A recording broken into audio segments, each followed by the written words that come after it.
Looking for a new way to use your patterned paper?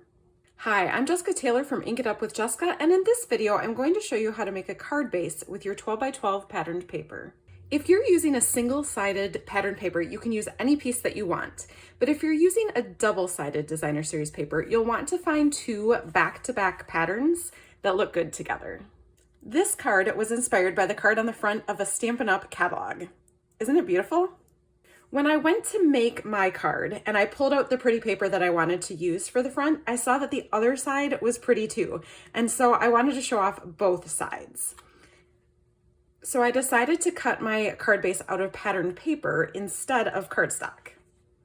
When you're cutting your card base, you want it to be 5.5 inches by 8.5 inches to be large enough to make a full-size card. And so you want to think about which direction you want your pattern to go when cutting it, especially when you have an obvious up and down pattern like this. So for this piece of paper, I would turn it on its side and start by cutting it at 5.5 inches.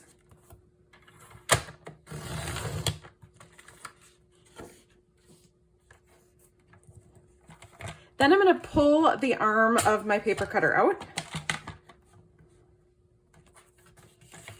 I'll turn my paper and cut it at 8.5 inches.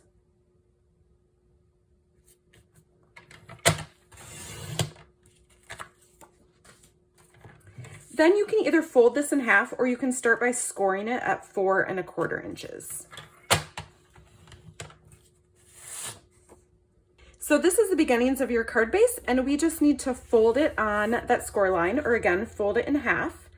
So I'm going to line up the outer edges, and then I like to just give it a nice smooth crease with my bone folder. So there is how you make a card base out of patterned paper.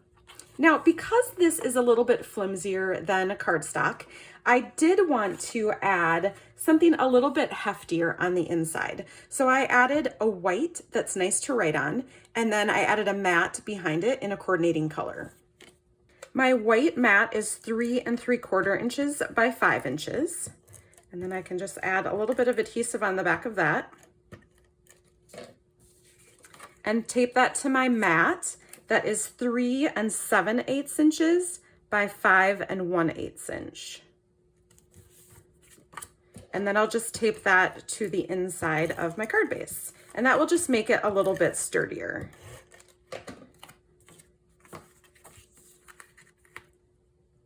So I'll just center it right on the inside there. And you can see that this pattern still shows on the left-hand side.